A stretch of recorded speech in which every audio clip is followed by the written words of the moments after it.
Evil means the misuse of the good gifts that God gave us. There's some kids who can't wait to get out. Yeah. Because of how hurtful and harmful the things that come out of y'all mouths are when it comes to your children. Do you hate them?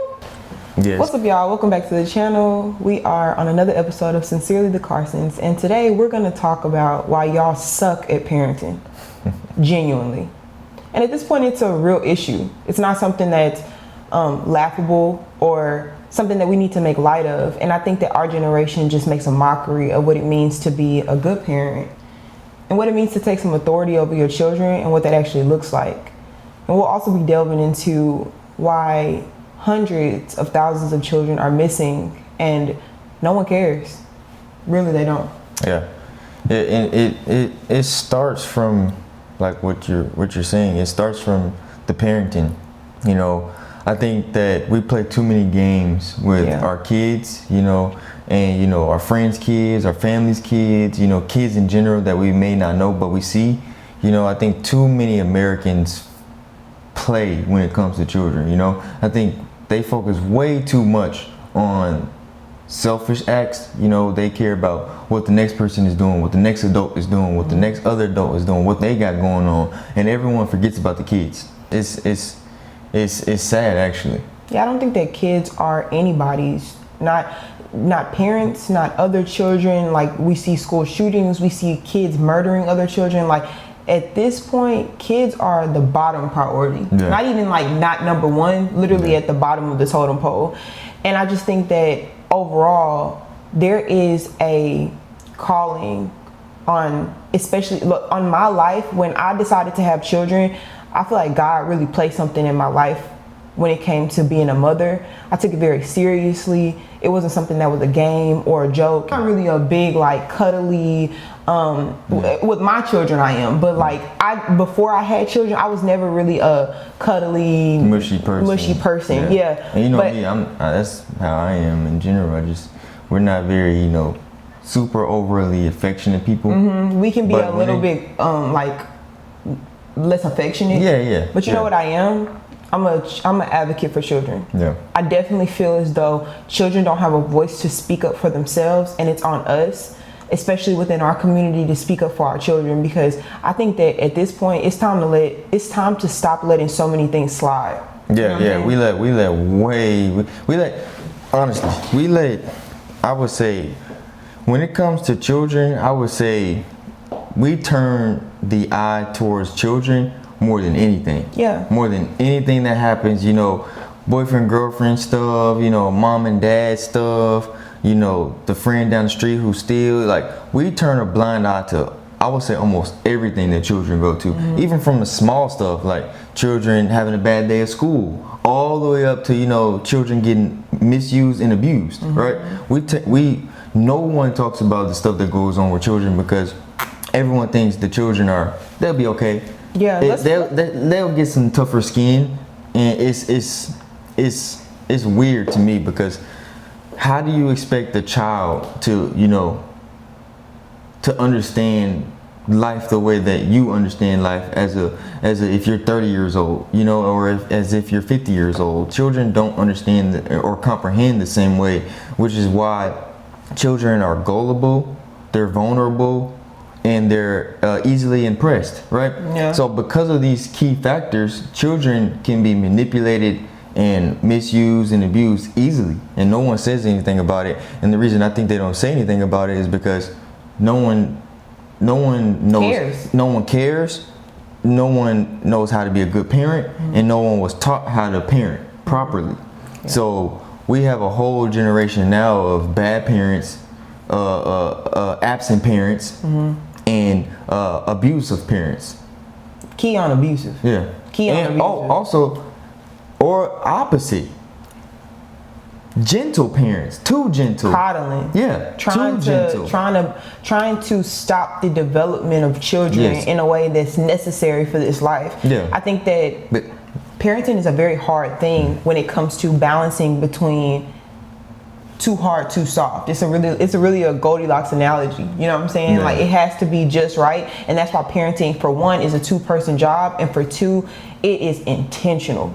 you have to be an intentional parent. If you study for a test, right?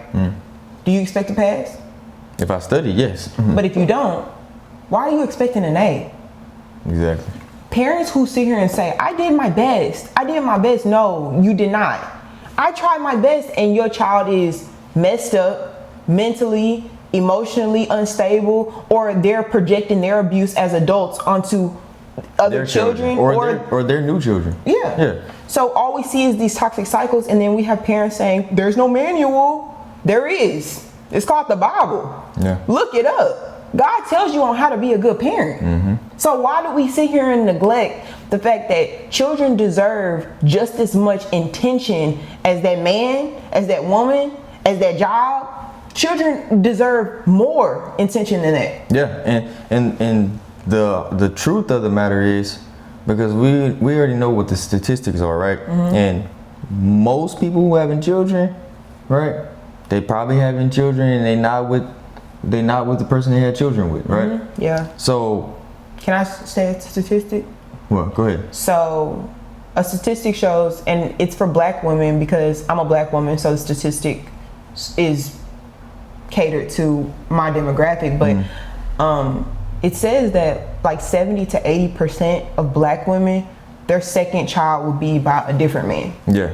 Or so if you have one child, we're gonna have it by one man, and then Your 2, next. 3, 4, however, they're gonna be by either different men or a different man. So when I say intentional, it's not just about the way you speak to your children and what you do with your children.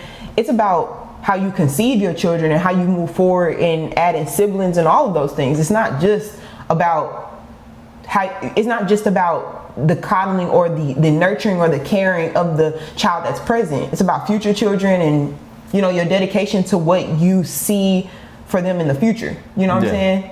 That's what I mean by intention. Yeah. So let me ask you, what do you think is the problem with, you know, this generation of parenting? I think that we didn't have parents ourselves. I think that we are a generation that is suffering silently, and it's not too silent, actually. You know, we're not speaking about it. We're not speaking about the trauma of the broken household, and we're not speaking about the abusive mother. You know what I'm saying? We're not speaking about the emotionally unavailable mother. Like, we always put these accolades on women that she did everything she could and she worked hard and she was this and she was that. But the truth is, honestly, single mothers, it's very difficult for them to be good mothers because they have to be mama and daddy. And mama is supposed to be, even in biblical sense, this nurturing, kind, understanding vessel for the children to be able to have a safe space to develop. And sometimes when it comes to single mothers, they just don't have the capacity to be nurturing and the breadwinner and the disciplinarian and this. And it's not a dig at them. It's honestly It's just the truth. Understanding of what it means to have to do a job that is truly for two people. Yeah. I think that we are suffering and we don't understand how to come out of it because we haven't even addressed our own trauma. Yeah. You know? Yeah. When it comes to sexual abuse, people just think that it's little girls. Men are sexually abused actually either at the same rate or at a greater rate than little girls. And so we ask ourselves, why are these men suffering as much as they are in our generation? Well, when it's only one parent in the household, there's so much room for cracks. You know what I'm saying? There's so much room for evil things to seep through, and you don't have as a single woman or a single father, you don't have the capacity to detect all of those things when you have so much on your plate and you're doing so much. You know what I'm saying? Yeah. So I just think that we are suffering and we're projecting that suffering on our children. Yeah. I'll tell you what I think the problem is. The problem that I think, I don't disagree with what you just said, but I think the problem lies in the selfishness of people, right? Yeah. No matter if it's the father or the mother, but it's the selfishness. I can't tell you how many times I've experienced and you've experienced and we know of people who will, you know, take their kids and they'll go drop them off at somebody they just met yesterday's house, right? And say, here, go stay over here so you can go to the club, so you can go drink, so you can go on a date with a new man, go on a date with a new woman. You know, it's the selfishness. You forget about the aspect of the kids. You say, my kid to be all right, I need to go do this, right? And then you wondering why the kid is messed up, wondering why the kid acting different now, wondering why the kid, you know, is seeing stuff, going through stuff, afraid of stuff, because you weren't there to see, oh, this happened to you, oh, this happened to you. And the reason why this is specifically important, because of course you can't be at every single scene of the child's life, right? But what you can do is prevent the unnecessary stuff, right? Why are you sending your 3-year-old with someone you don't know just to go get drunk? It doesn't make sense. You're sending a 3-year-old to go hang out with Johnny. Johnny's a 45-year-old man, right? He don't know your children. He barely know you. But you sending him over. You sending your child over there just because you want to go over here and have a good time. Listen, that's selfishness. Listen, Lee. That's selfish. You sit y'all tail down. Sit down somewhere. Like all this, like, I'm so sick of me. Y'all are selfish. Y'all are so selfish when it comes to your children. You don't care enough to say not tonight. You went out last weekend. You went out Monday, Tuesday, Wednesday, or whatever the break of the line that you went out. You can't say not tonight. You don't have a babysitter and you gonna try to maneuver things and try to fit a puzzle piece that doesn't fit just so you can go and do the same thing you did last weekend. Malik, how many people do we see doing the same things that they was doing when we was in college? Yeah, I would say at least 80% of them still. Y'all gotta grow up, man. Yeah. It's not just women. No, men too. It's everybody. This is not a gender thing. This is a people thing. Y'all gotta grow up. Women and men aren't the only ones having children. You can't have a child without the other. Right. So it's both parties. Right. So this is not a man or a woman thing. This is a people thing. People are too selfish, but because you're selfish, you're being selfish to have a child, but you still want to be selfish after you have that child when you just did a selfish thing to have that child in the first place. Because having a child, bringing a child into this world is a selfish thing to do. Why? Because that child didn't ask to be here. So when they get here, you're saying, hey, I was so selfish that I wanted you. So now that I have you, I'm not going to take care of you though. I'm going to send you over here because I'm that selfish. Yeah. I'm so selfish that I brought you into the world and I decided to not take care of you. I'm going to send you over here and, I'm going to just raise you, quote unquote, right? That's what we do. Feed you. We make sure you got clothes on your back. How many times did you hear growing up, You fed, right? Yeah, you ate something, you got a roof over your head, you know what I'm saying? It's But then it's not to say that you shouldn't be grateful to be fed, because there's people who aren't fed. Right. It's not to say that you shouldn't be grateful to have a roof over your head, but it's saying just because you completed the race does not mean you won the race. Thank you. Right? So you didn't come in first place. Thank you. There was 200 people in that race and you came in dead last. Yeah. You say, well, I finished the race. I did my best. No, you didn't train for the race and you came in dead last. So just because you completed the race does not mean you won the race. And that's what a lot of people are doing. Let me present y'all with another statistic. How many kids come up missing in the U.S. every year? Whether abducted, whether runaways, no matter what the climate or the context in which the child is missing, how many children come up missing do you think every year in the U.S.? Probably like 50,000. Try again. How many? 375,000. 2,000 kids a day come up missing in the U.S. every year. And if we're being honest, that's just what they can report. That's what they report. It's probably up in the millions. If it's basically almost 400,000, that's reported. That's documented. So in reality, if that's documented, there's probably over 1 million a year that are undocumented. And I really think that parents, everybody watching this video that has a child, you need to study these statistics. You need to know how much of a risk your child is in every time you step out that door. It's not a game. I'm a stay-at-home mother. Every time I step out that door, I exercise every right I have to protect myself and my children, because I understand, and a lot of us don't understand, that the world is not a joke or a game. These people prey on children, women, and especially children. And you think that it won't be you. That's what they think. They think, not me. It'll never happen to me. It'll happen to you. I pray it does not. But you need to understand that you don't just go and leave your children with anybody. You don't trust anybody with your kids. And the truth is, in the statistics, the smallest amount of abductions or mistreatments or abuse that is filed, the smallest fraction is strangers. It's usually somebody you know or know of. That's how it always works. Whether people are offended or not, I let people, even that I'm close to, know I don't trust anybody with my kids. They can be offended, they can be mad, I love them to death. But at the end of the day, if I don't have to leave my kids with nobody, I won't. And people say, oh, you just live your whole life with just your kids and you gotta live. No, when I decided to lay down and have those children, they're my responsibility and they come first. Yep. They come first. So if you feel like I cannot sacrifice a night out, or I can't stop drinking, or I can't stop sleeping with random people, or I can't give up these things of my flesh to be able to serve my children properly, then I would encourage you not to have them. Because at the end of the day, God wants us to be fruitful and multiply. God wants marriage for us first. But God wants us to expand our generational wealth.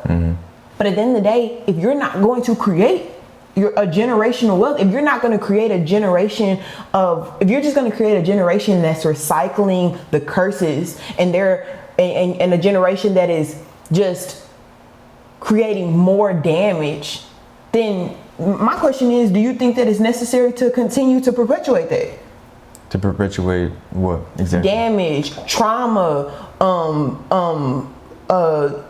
just everything that we as people. The concurring system of what people are going through with how they're raising their children right now. No, obviously that's why we're making this video. Yeah. People need to stop, look in the mirror and say, I'm doing wrong. And I don't think there's enough people in general, like I would say across the board, there's not enough people who have someone next to them or someone across from them that says, hey, you wrong. You're wrong.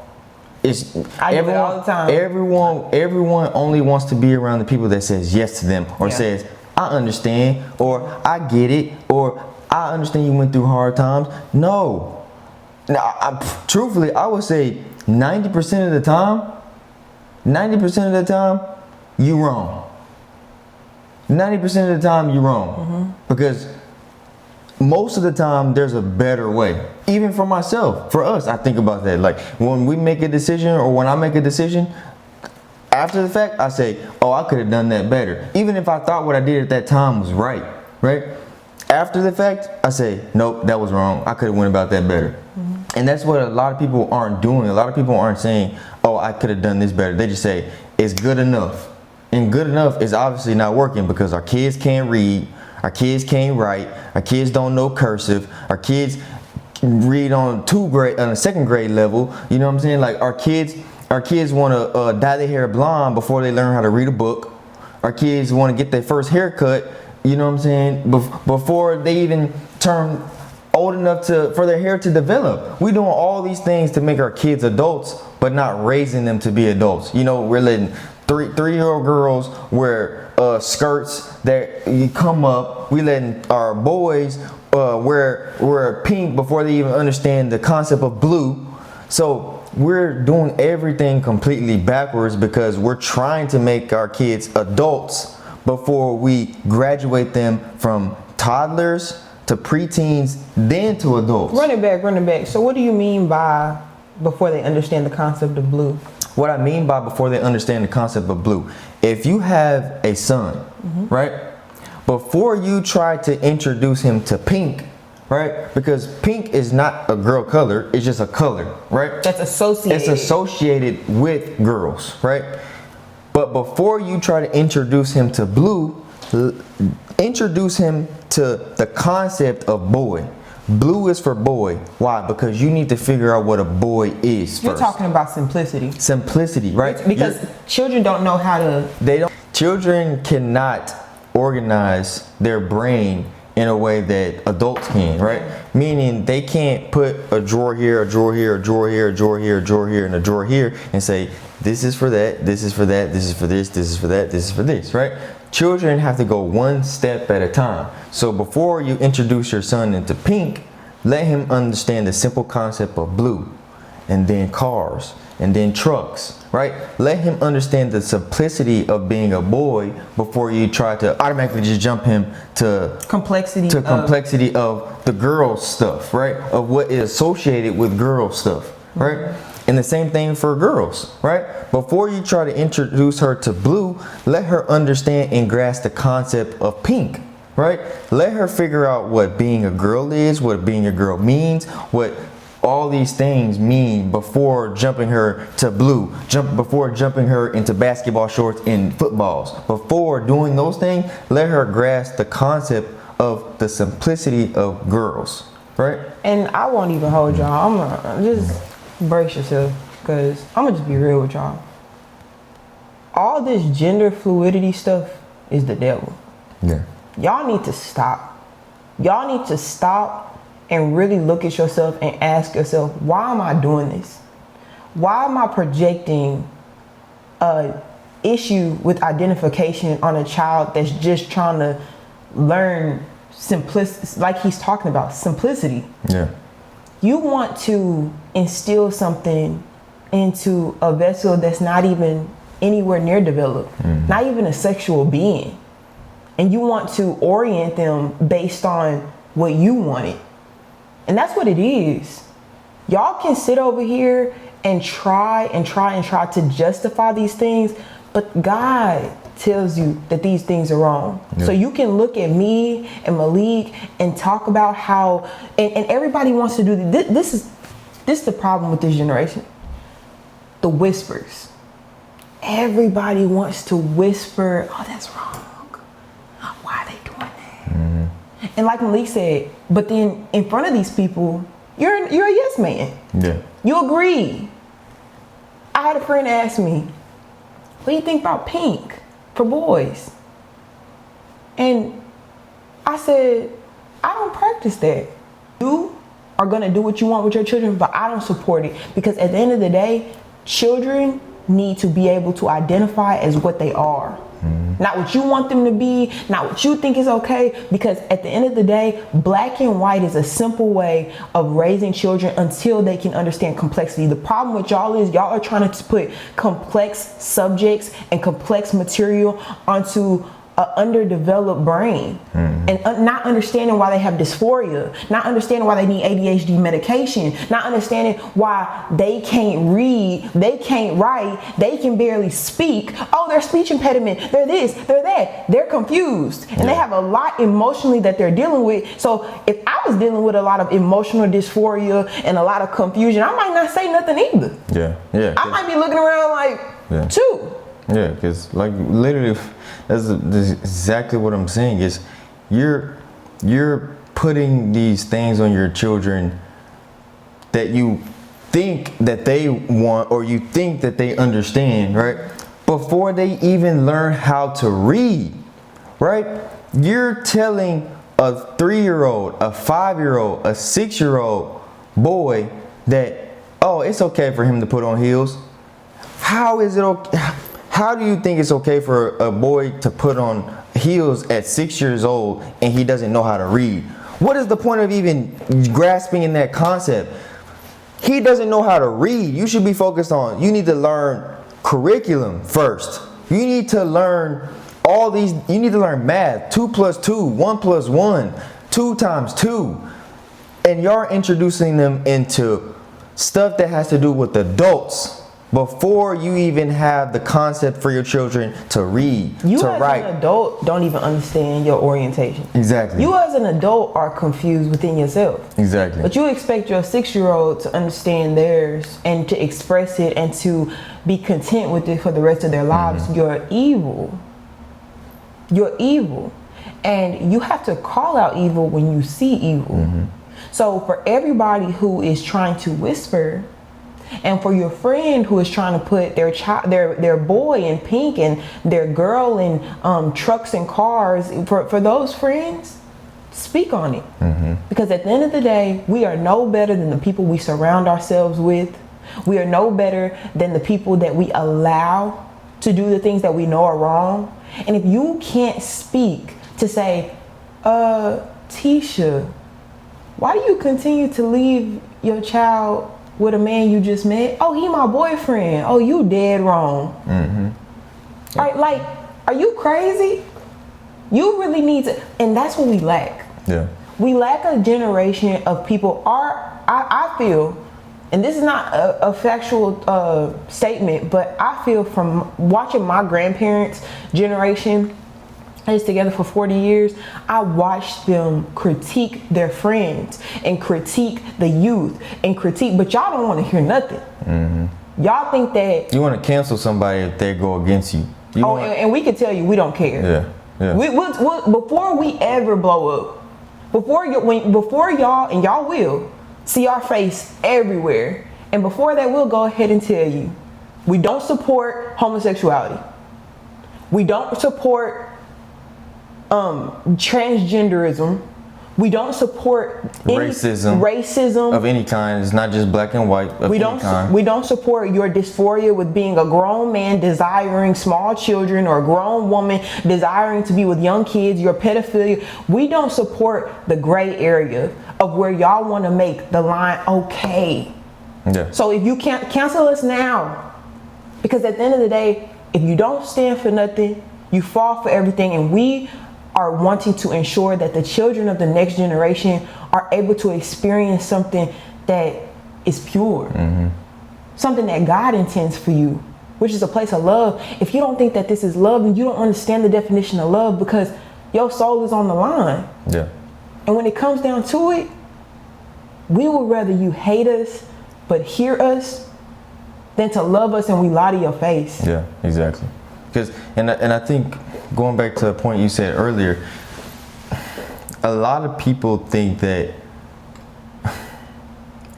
because my life is not that bad and I don't live that bad, that I'm doing good, right? But this person over here, they're worse than me because they live this lifestyle, right? Which is not true, right? I have no place, you have no place. No human has a place to put themselves on a moral pedestal, right? And the reason I'm saying that is because of what I'm about to say. A lot of people don't understand the concept of evil, right? What does evil mean? Evil means the misuse of the good gifts that God gave us. I'm gonna say that again. What does evil mean? Evil means the misuse of the good gifts that God gave us. That's what evil is. Period, point blank. And the reason I'm saying that is because if you misuse something that was meant for good, that's evil. Evil is not just, murdering somebody. It's not just It's not just the things that humans, dictate as evil. Evil is anything that was meant for good and we misuse that, that's evil.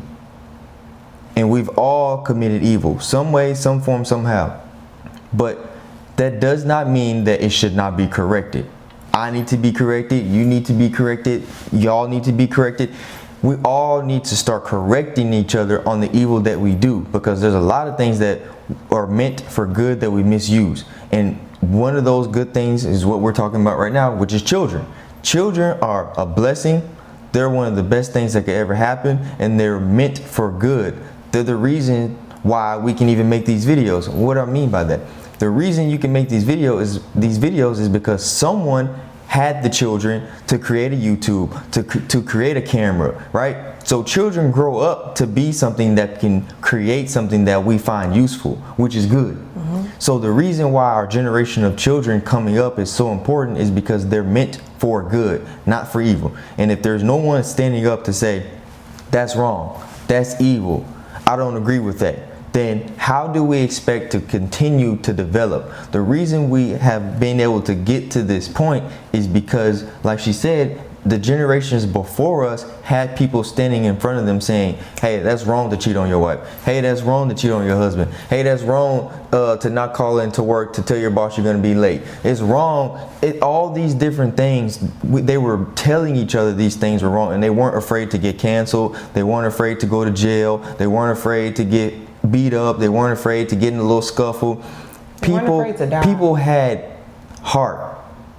And that's all that I'm talking about right now. You have to have the heart to understand what we're talking about. Children are hope.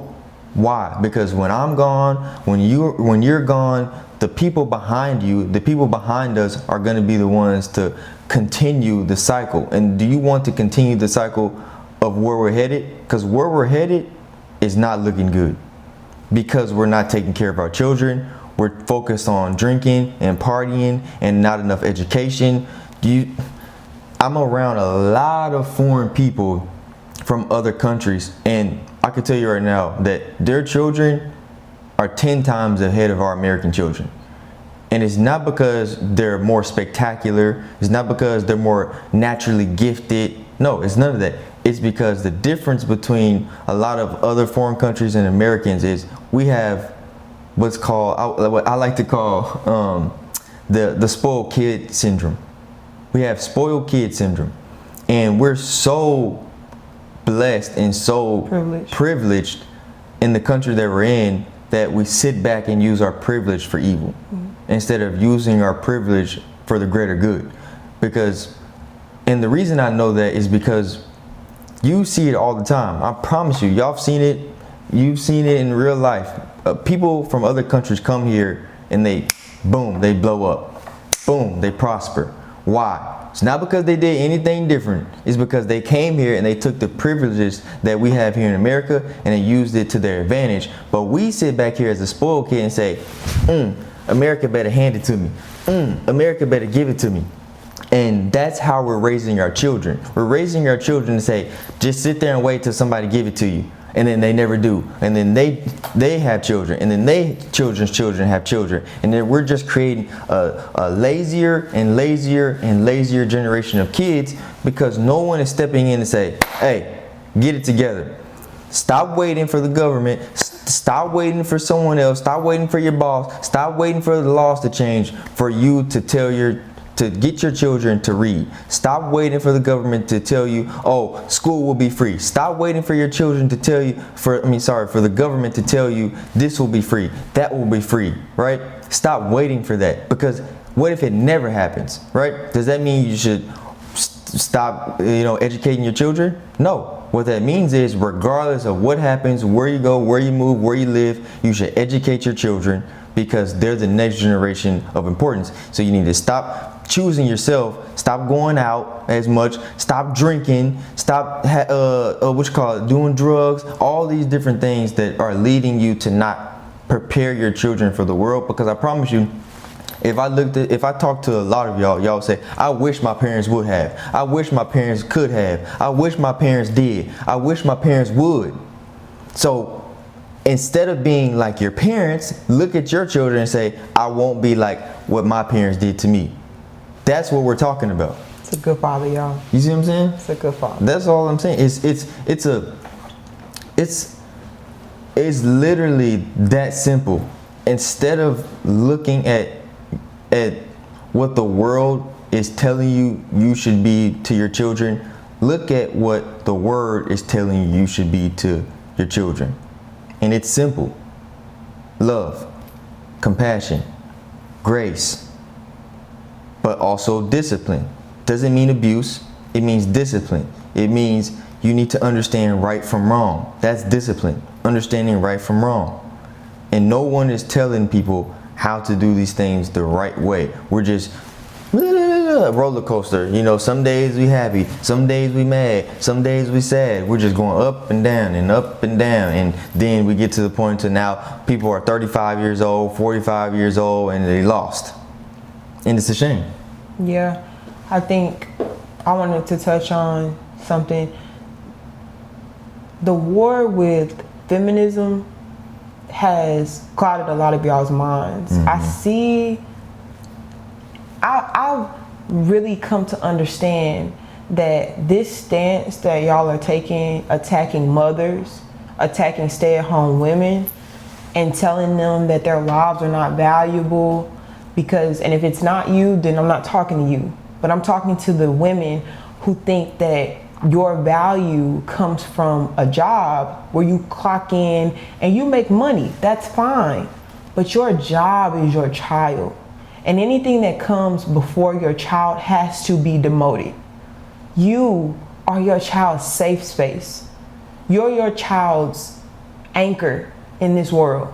Even the fathers, they have to work and they have to go out and get it. And if you are in a situation where you have to work as well, I'm not shaming you. But what I am telling you is, don't let that job or don't let anybody tell you that being a mother comes second.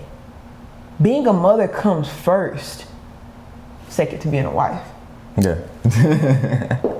But I want y'all to know that, like, you gotta stop letting the world tell you where your value lies. Mm-hmm. Don't let anybody tell you that there's no value in staying home and teaching your kids yourself and training your kids in the way that they're supposed to be and sitting with your kids every day and instilling love and instilling confidence and instilling respect within them. That's your job. Mm-hmm. And coming from a broken home myself, you really see the strain on women who try to spread themselves too thin. Mm-hmm. And when you find yourself struggling, trying to figure out, why am I angry? Why do I take out my anger on my children?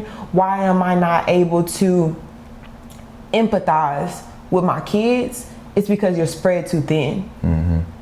There's some super women out there. Yeah. There are some women who can work and who can do it all, but majority of us are not that. I'm not that. And when I'm talking to you, I'm telling you from a place of being spread thin at one point. You have to choose what kind of parent you want to be. And you have to choose what it means to look after your children and to guarantee safety for your children and to make sure that no matter what, you stand in the line of fire for your kids. Stop putting your kids in front and hiding behind them and saying, I'm angry and I'm this way and I'm that way and I'm immature and I need to have a life and I need to do this, and blaming your kids for everything that's wrong with you, because at the end of the day, you have to take responsibility for the things that you haven't healed from, for the things that happened to you, for the things that you've put yourself in bad situations for your immaturity. Those are your fault and your responsibility, not your children. And I'm tired of always hearing F them kids and your kids them kids, I'm more than a mother, I'm more than a mother. No, when you decided to have those children, you're a mother. And I don't care what else you are. I do not care what else you are. So whatever else you identify as, you ain't got to talk to nobody about it, because at the end of the day, if you're not a good mother, you ain't good for nothing. That's my perspective. I genuinely applaud the mothers that love their kids and that prioritize their children, because that's creating a generation of love. And that's God's purpose. God's purpose is for you to experience and express the highest amount of love that you can possibly hold within the vessel. And if you cannot do that for your own children, stop trying to do it for a man. Stop trying to do it for your friends. Stop trying to do it for your family. If you cannot do it for your own children, you've already failed. Mm-hmm. I am passionate about it because as a child, I was not advocated for. Most people weren't as a child. Most people weren't. Mm-hmm. But as an adult, I don't let that be the reason why I don't prosper. Yeah. I don't let that be the reason. No, I don't let that be an excuse. I let it be a fuel to be a better mother to my children and to watch them prosper. And I'm not in competition. That's another thing. Stop being in competition with your kids. Or your peers. Or your peers. Or anybody around you. But especially the people that come from you. Mm-hmm. They should be better than you. Everything that you went through should be a stepping stone for your children to step on top of and grow from, and their children and their children's children. Do you understand? You do not need to start to feel like I've heard this a lot. Have you heard, I went through it and I'm okay? Yeah. No. Mm-hmm. Why would you perpetuate something that hurt you as a child onto your children? Yeah, exactly. That's like when people say that, to me, one is dumb. But I always use the analogy, do I need to go to jail to know I don't want to go to jail? Mm-hmm. Do I need to kill someone to know that it's wrong to do that? No. Exactly. So to say, well, I went through it, so if my kids go through it, they'll be all right, is not smart. Mm-hmm. Because you wouldn't want your kid to go to jail just for them to find out they don't like jail. Mm-hmm. It doesn't make sense. And if you are that type of parent, I pray for you, because it's literally ridiculous. We're at a point now where all you see is adults competing with each other, right? Instead of competing with how we can make our children smarter, faster, better, more agile. Our children are, way overweight. You got 6-year-olds who weigh as much as a 35-year-old adult. We are literally deteriorating our children before their lives even start. We're doing so many things wrong.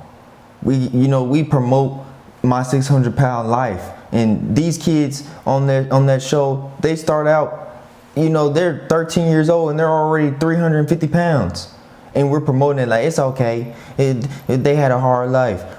Everyone at somewhere across the board, someone's life is harder than yours. It's not an excuse.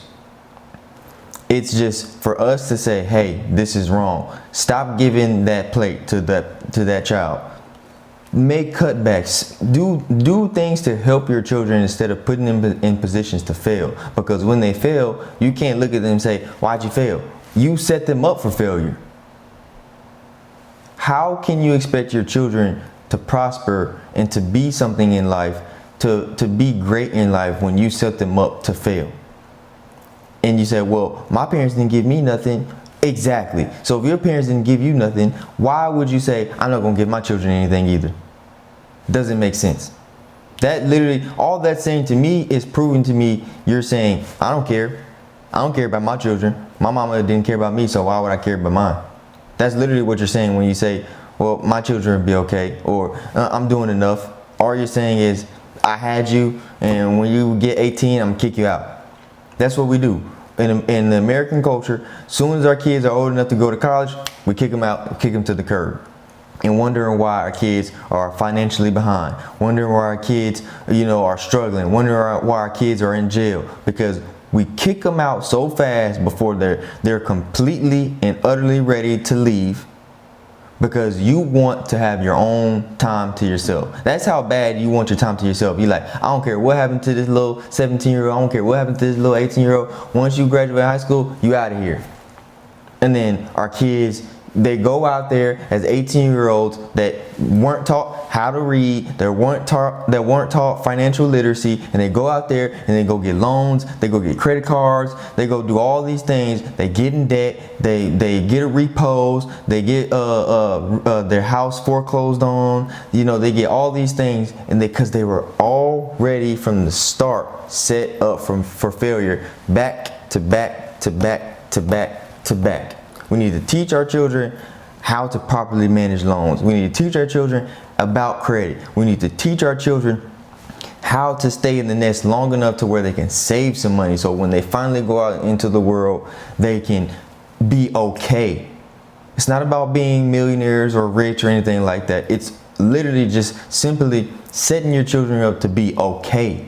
Is that too much to ask for your children to be okay? It's not saying you send your children out there with $1 million. You gotta go make $1 trillion so you can send your kids out there so they can be millionaires as soon as they leave the nest. No, it's saying set your kids up enough to where they can at least be okay when they leave. Children are leaving the nest and then they're not okay. They hurt themselves. They do all types of stuff because they're not okay, because we setting our children up for failure. Me personally, we believe it does not matter if it's for our son or for our daughter, right? For our daughter, she can stay as long as she wants until she gets married. Truthfully. Why?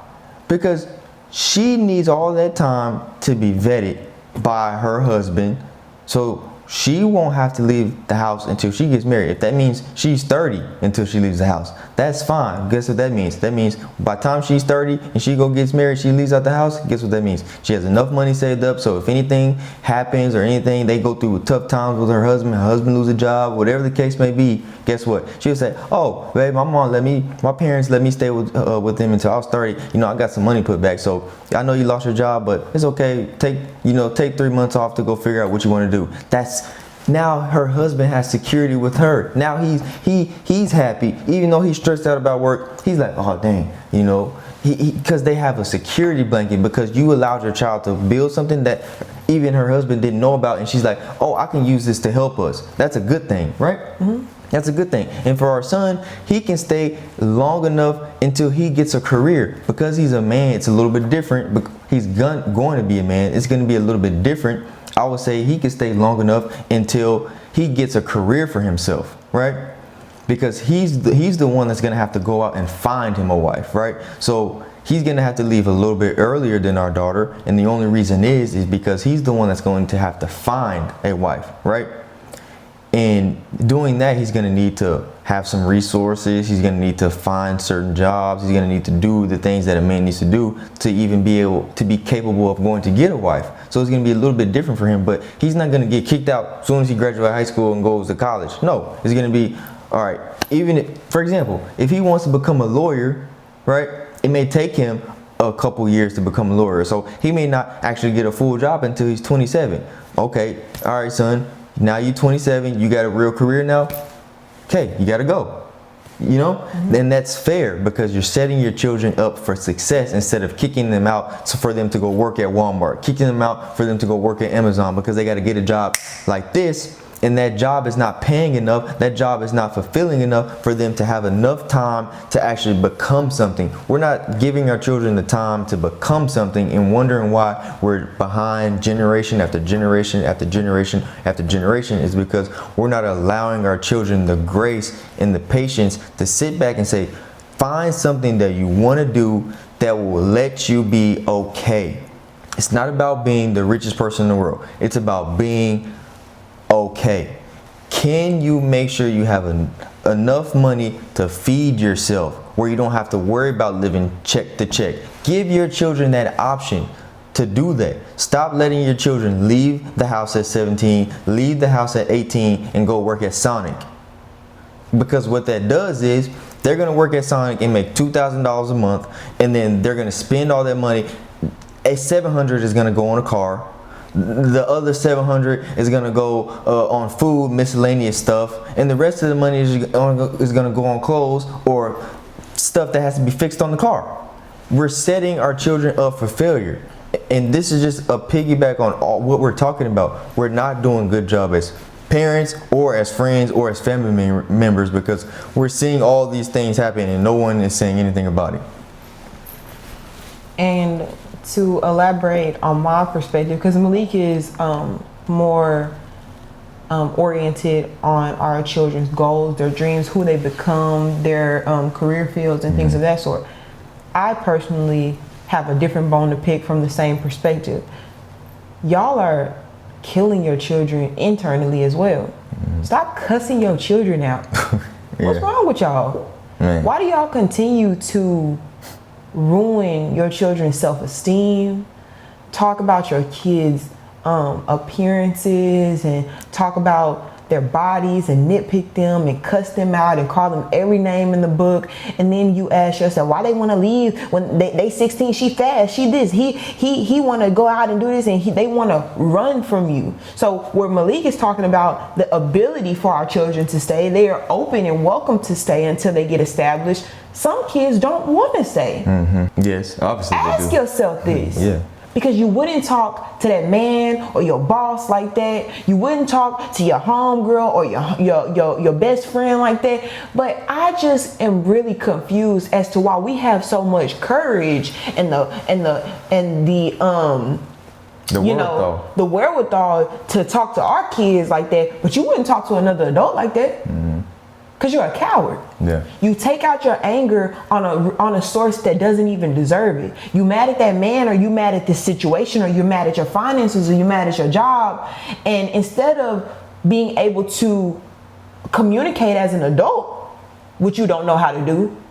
You decide, get the F out of my face. Get away from me.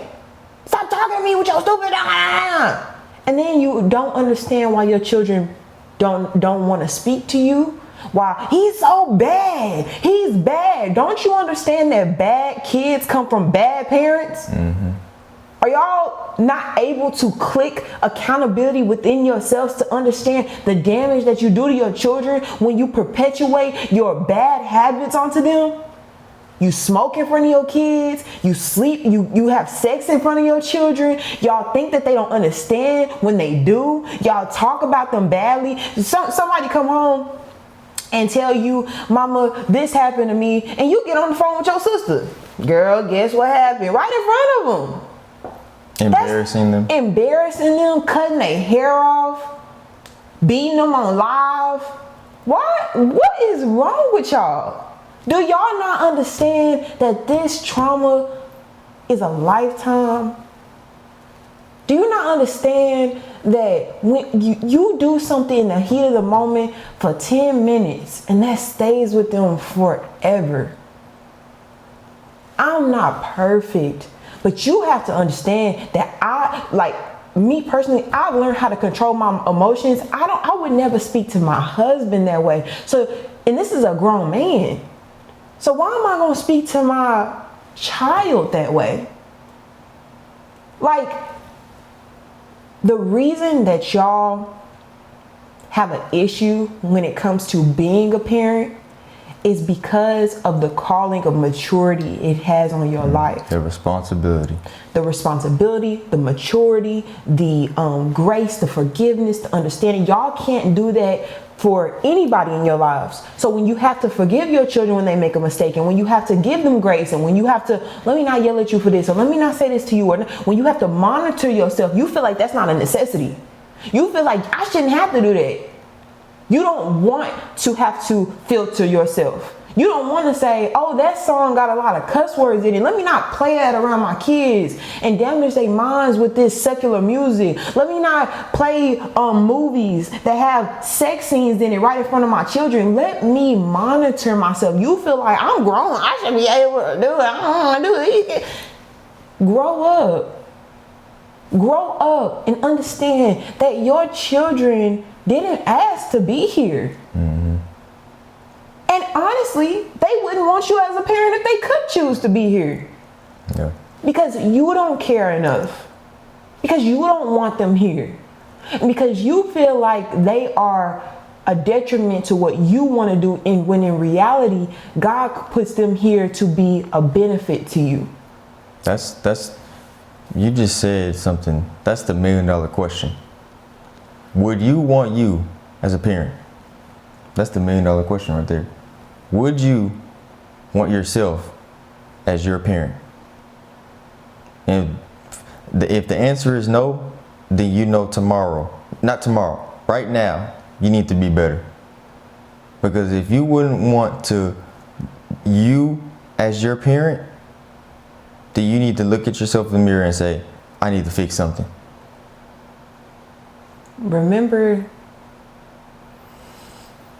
I get emotional, y'all.